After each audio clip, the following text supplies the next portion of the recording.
નમસ્કાર મિત્રો, વાત કરવી છે અભિમાન. આપણું અભિમાન ત્યાં સુધી જ રહે છે જ્યાં સુધી આપણો રિપોર્ટ છે ને નોર્મલ આવે. અને ડોક્ટર એમ કહી દે ને કે બધું જ આ ઈશ્વરના હાથમાં છે, આ પરમાત્માના હાથમાં છે. ત્યારે આપણું અભિમાન, આપણો ક્રોધ, આપણો દંભ એ ભાંગીને ભૂકો થઈ જાય. ત્યારે નથી ગાડી બોલતી, નથી પૈસા બોલતા, નથી બંગલા બોલતા. ને આઈસીયુ ની બહાર નીકળો ને ત્યારે બધા સરખા જ ઊભા હોય છે. અને ત્યાં નોટો નથી ગણાતી મિત્રો, ત્યાં તો આપણા શ્વાસ ગણાય છે.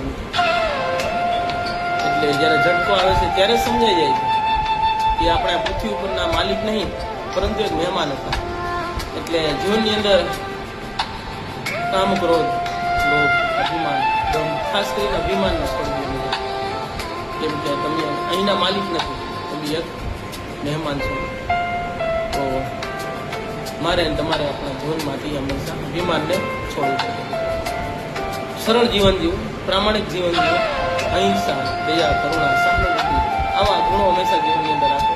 આપણા કર્મો જ આપણી સાથે આવશે. અને સ્મશાને આપણા કર્મ જ નક્કી કરશે કે આપણે ક્યાં રસ્તે જવાનું. હંમેશા જીવનમાં અભિમાન છે અને સરળ જીવન જીવવું, હંમેશા આનંદથી જીવન જીવવું. જય શ્રી કૃષ્ણ. જય હિન્દ.